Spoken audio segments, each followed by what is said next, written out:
Salutations, but share this episode with someone who keeps saying, I'm fine, when they're running on fumes. Then say it below, who's your safest person to ask? And ponder this, what has doing it alone been costing you lately? Salutations, superstar. Um, I'm I'm going to share a few things first, but and then I'm going to get into the message. But the first I normally have here, I'm going to tell you at the end of the episode. But the second is um, why I do this show, and there's lots of reasons why I do this show, but one of the things it's things that are on my heart or in my mind, and I want to share it with you. It's because you're like my friends, and I like to share things I've learned that I find is cool. So I turn to my friends, and um, often um, I know that things I find curious, other people find interesting, and so I share them with them too.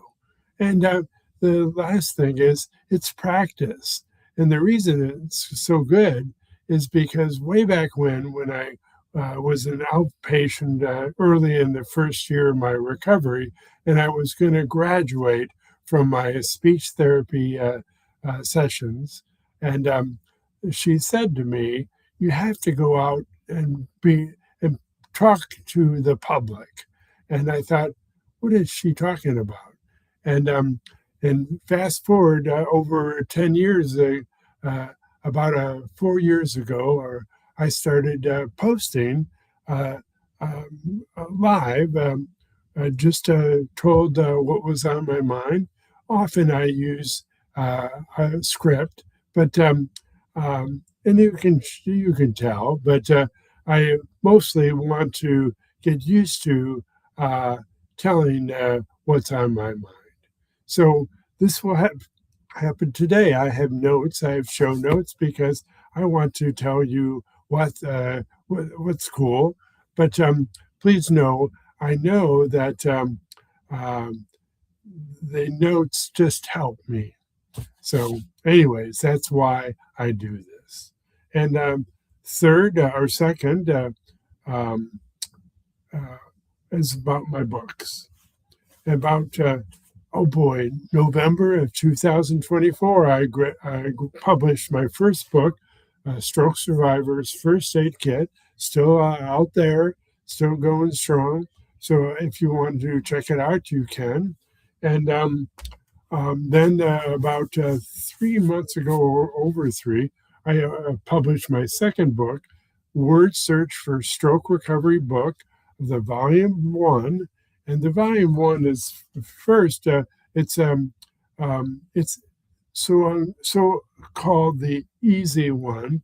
I don't, it just has left to right words or up to down, and they're on the theme of stroke recovery tools, and please check it out if you want, and you can look at both my books by going to on your browser, type tinyurl.com/stroke hyphen books. That will get you to both of these, and you should check them out. And but anyways, now I want to talk about another thing about my stroke designs, and that takes me back. You notice the first book, the first title is Stroke Survivors. Why did I use that? Because I didn't know anything else. I thought of myself as a stroke survivor, and other people called me a stroke survivor, and I called other people a stroke survivor. But I thought about it, and I realized I wanted to be more. I want to be. I want to be more when I die. I don't want to be known as a he's survived a stroke, I wanted to know I was doing more. So I thought it would be Thriver. And I used OR instead of ER because it was a play off survivors. So that's why I used Thrivors. And so I commissioned people to design, and he was the first one I did was I'm a stroke survivor. What's your superpower?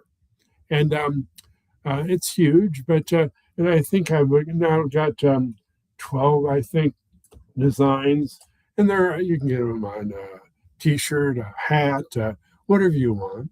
But it's important why I do this and why you want to get on board. And I don't care if you do this, but if you want to buy them, they're available by typing in your browser tinyurl.com/stroke hyphen designs, and you can see them. But it's because when I wear these and someone sees it, it gives me an opportunity to talk about two things. One, to talk about something other than stroke survivor. Thriver is what I have decided I'm going to be known as, and I can start talking about that. And the second thing I talk about is stroke prevention, and that's huge. And so check it out if you want to. And next, remember what you learned about from a previous session, about 6 or 7 sessions ago. You change and I change by you change your words, your body and your brain, and your actions. Do all 3 of those things, and they all line up repeatedly. You use them over and over, and you change, and I change. So let's get real.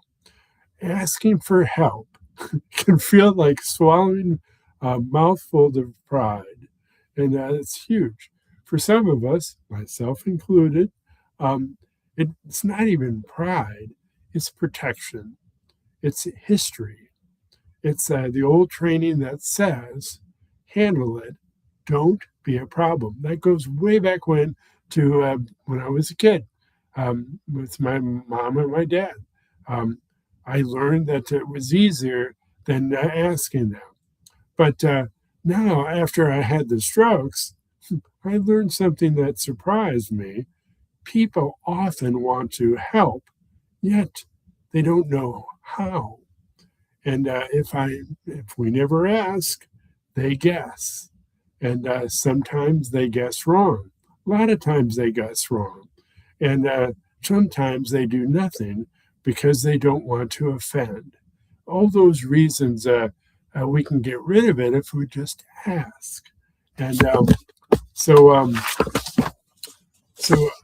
the habit of not asking doesn't just keep me and you unsupported. It can keep your relationship stuck in confusion.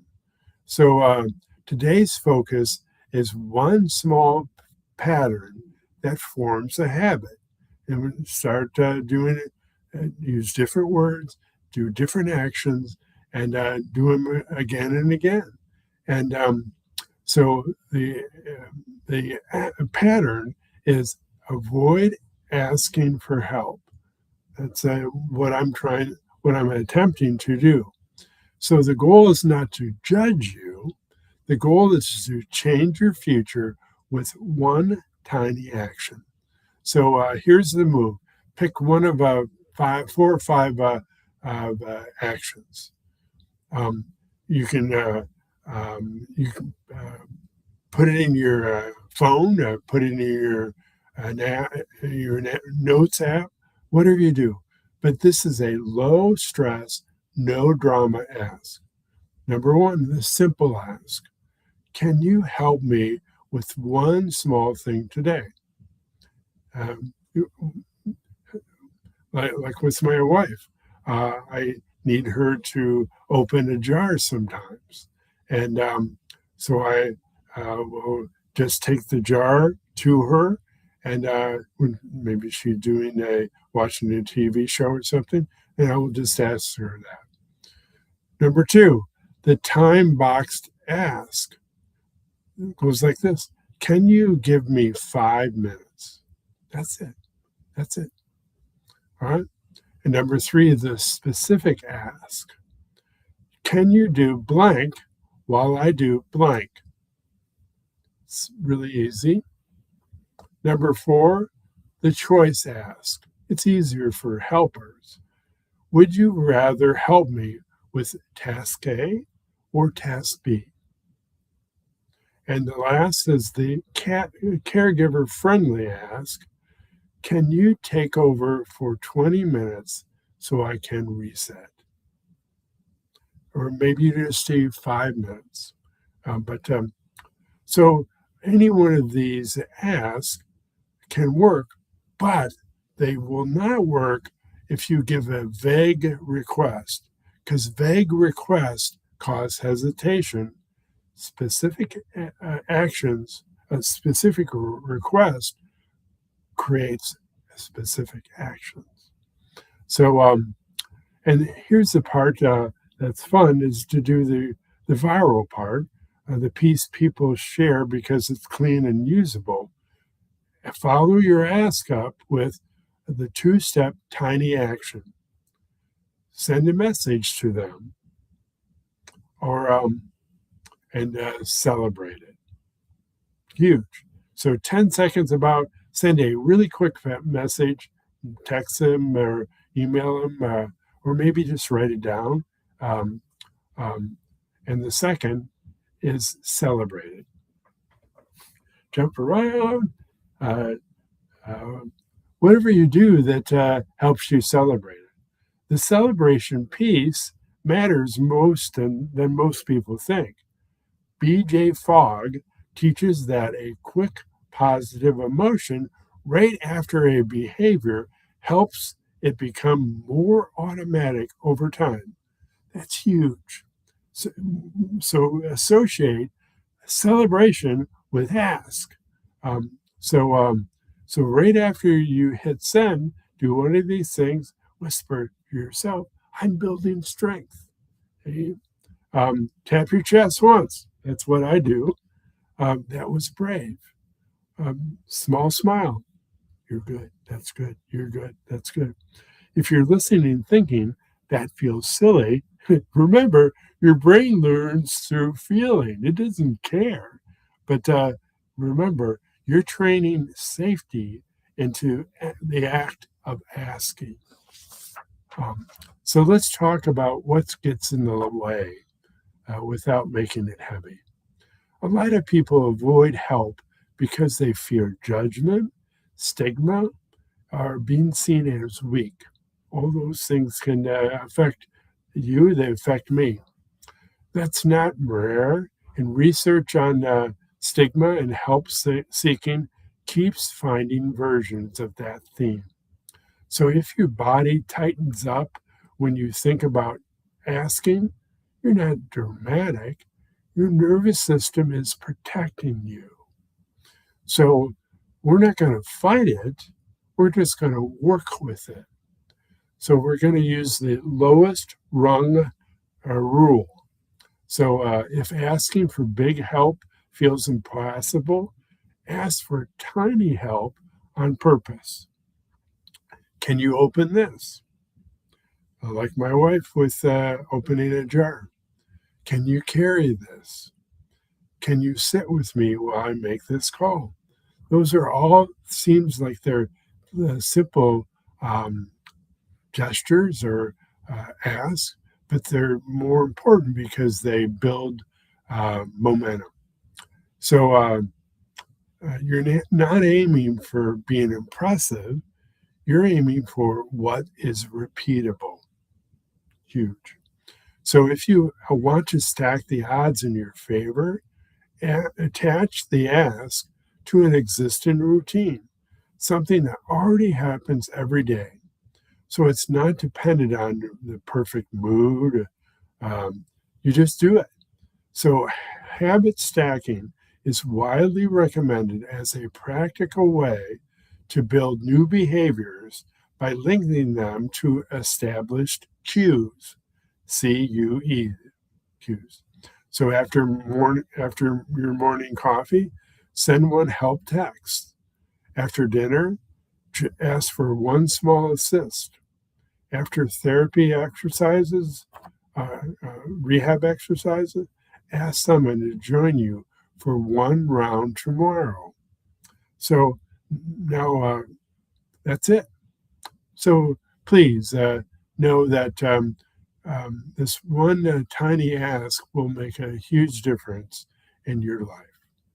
Now, the last thing I wanted to say is one quick update for newer users. This show is now called the Stroke Thrivors Podcast. The old name was Stroke Folk Show. It's retired because the direction has shifted. This name, the Stroke Thriver Podcast, says we're building here victory-minded recovery that stays real. So here's your tiny action for the next 24 hours. Choose one script out of those 5, celebrate or send one message and celebrate it for 5 to 10 seconds. That's your proof. That's your win. That's your moving toward the future you actually want. In gratitude and grit, remember, you're a thriver. That's the V as in victory, OR.